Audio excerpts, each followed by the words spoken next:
ভাবা যায় একটা টাকাও খরচ না করে কিভাবে আমরা এত সুন্দর একটা ডেকোরেশন করলাম মেহেদি নাইটের জন্য। এই ডেকোরেশনটা করতে আমরা একটা টাকাও খরচ করিনি। বাসায় যা ছিল ওইগুলো দিয়ে ডেকোরেশন করেছি। চলুন আপনাদের সাথে সম্পূর্ণ ভিডিওটা শেয়ার করি যে কিভাবে আমরা এই ডেকোরেশনটা করলাম। Hello everyone, welcome back to my video. এর আগের ভিডিওতে আমি আপনাদের সাথে শেয়ার করেছিলাম কিভাবে বাসায় পড়ে থাকা পেপার আর কালার মার্কার দিয়ে আমি এগুলো বানিয়েছিলাম।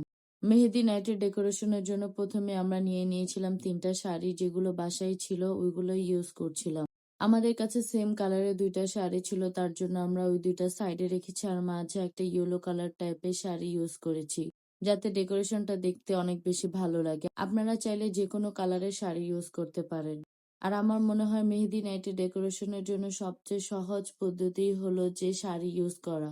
কারণ ব্যাকগ্রাউন্ডে শাড়ি ইউজ করলে জায়গাটা এমনিই দেখতে অনেক বেশি সুন্দর হয়ে যায়। আর আমার আপুর হলুদ নাইটের জন্য কিছু ডালা কিনে নিয়ে এসেছিল। আমরা ভাবলাম ওইটাতে আমরা মেহেদিগুলোকে একটু সাজিয়ে নিই। আর সাথে অনেক জায়গায় দেখেছি যে চুড়িগুলোকে এভাবে বেঁধে ডালাতে সাজায়, দেখতে অনেক বেশি ভালো লাগে। তার জন্য আমরা ভাবলাম যে আমরাও এটা করে দেখি। বাট করার পরে দেখলাম সত্যিই অনেক বেশি সুন্দর লাগছিল ডালাটা। আর আমরা মেহেদি নাইটের জন্য কোনো রকমের জিনিসপত্র কিনিনি বা টাকাও খরচ করিনি। তার জন্য চাচ্ছিলাম বাসায় যা আছে ওইগুলো দিয়ে একটু সুন্দর করে ডেকোরেশন করতে।